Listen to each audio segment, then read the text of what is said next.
kembali lagi di live report Sulsel Tribun Timur. Tribuners, kita beralih ke Kabupaten Luwu Timur. Saat ini sudah memasuki musim penghujan. Tribuners, selain ancaman bencana alam, tentunya ada ancaman lain yang mengintai masyarakat, yaitu penyakit demam berdarah. Saat ini di Dinas Kesehatan Luwu Timur untuk meminta masyarakat untuk mewaspadai penyakit demam berdarah dengue atau DBD. Menyusul saat ini jumlah kasus DBD di Luwu Timur dari Januari hingga November 2021 sudah mencapai 116 kasus dan rata-rata kasus ini adalah pasiennya adalah dewasa. Baik, untuk informasi lebih jelasnya sudah bersama kami jurnalis Tribun Timur di Kabupaten Luwu Timur, Ivan Ismar. Selamat siang, Ivan. Ivan, bisa dilaporkan seperti apa perkembangan kasus DBD di Kabupaten Luwu Timur? Ya, baik, memang kasus DBD ini juga menjadi perhatian Pemkab Luwu Timur, khususnya Dinas Kesehatan, mengingat dari jumlah kasus ini sudah 116 hingga bulan ini. Karena Dinas Kesehatan mewaspadai bila kasus terus bertambah, sehingga masyarakat diminta untuk mewaspadai DBD, mengingat saat curah hujan sering turun di beberapa kecamatan yang ada di Kabupaten Luwu Timur. Nah, diwaspadai perkembangan biakan dari jentik-jentik nyamuk yang pembawa virus DBD ini sangat diwaspadai.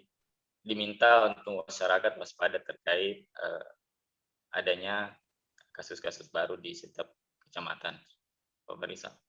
Baik, Ivan, dari lebih 100 kasus DBD yang ditemukan di Kabupaten Luwu Timur, apakah ada kasus yang berujung dengan kematian atau pasien meninggal, Ivan? Berdasarkan hasil wawancara dengan petugas DBD di Dinas Kesehatan, bahwa sampai hari ini, baik dari Januari hingga November itu, untuk kasus murninya sendiri DBD itu tidak ada yang meninggal dunia, Farisal. Cuma ada yang meninggal komplikasi, maksudnya DBD, terus ada penyakit-penyakit lain yang menyebabkan pasien tersebut meninggal, seperti itu. Baik. Untuk Dinas Kesehatan sendiri atau pemerintah Kabupaten Luwu Timur, Ivan, apa yang dilakukan sejauh ini untuk selain mengedukasi masyarakat agar lebih perhatian atau waspada terhadap penyakit DBD ini, Ivan? Baik, instruksi dari Bupati Luwu Timur, Budiman, sangat jelas kepada Dinas Kesehatan agar proaktif turun ke masyarakat untuk mensosialisasikan upaya pencegahan DBD ini di 11 kecamatan, mengingat berdasarkan informasi ada 3 kecamatan yang ditemukan banyak kasus DBD-nya, itu di Kecamatan Wasponda, Touti, dan Kecamatan Muha.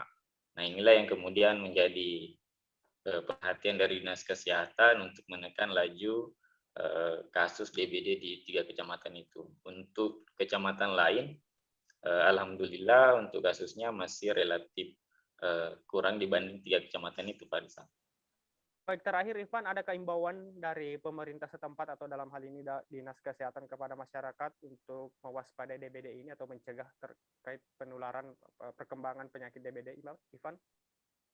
Ya, sesuai dengan instruksi dari Dinas Kesehatan kepada masyarakat dalam sosialisasi yang sudah dilakukan, mengimbau masyarakat untuk melaksanakan pola hidup sehat, utamanya untuk mencegah DBD ini ada seperti yang kita tahu ada 3M, menutup, menguras, dan mendaur ulang sampah-sampah yang bisa menyebabkan jentik-jentik nyamuk pembawa DBD ini bisa berkembang biak. Seperti itu, Pak Rizal. Baik, Ivan.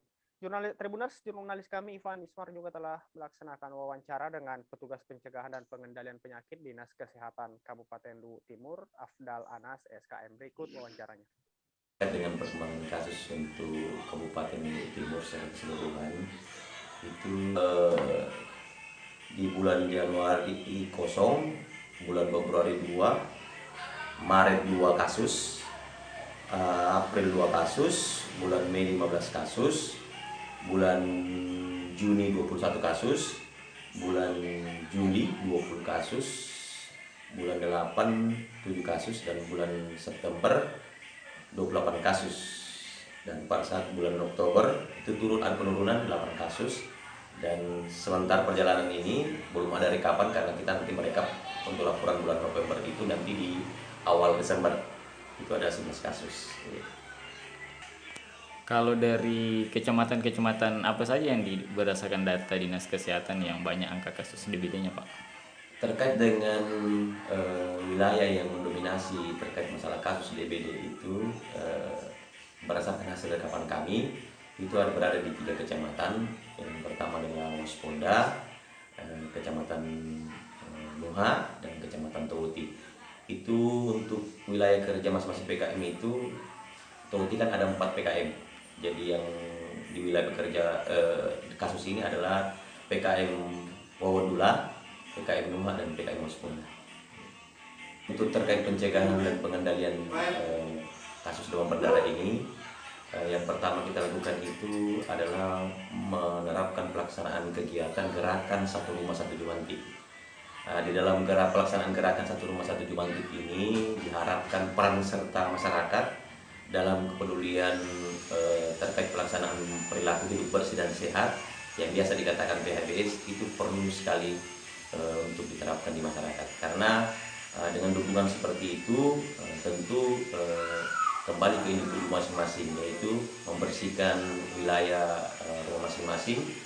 Karena di dalam gerakan G1 ini Pak, ada 2 unsur yang paling penting, yaitu pemberantasan sarang nyamuk dan gerakan 3M+.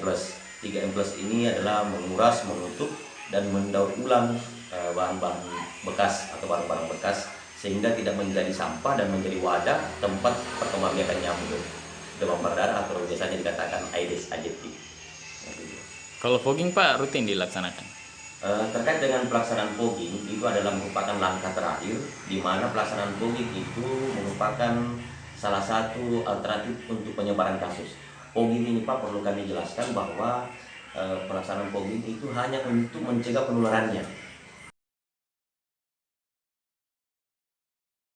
Demikian tadi wawancara dengan Afdal Anas SKM, petugas pencegahan dan pengendalian penyakit Dinas Kesehatan Luwu Timur. Baik Ivan, terima kasih atas laporannya. Kami tunggu update terbaru kasus DBD dari Luwu Timur. Baik Tribuners.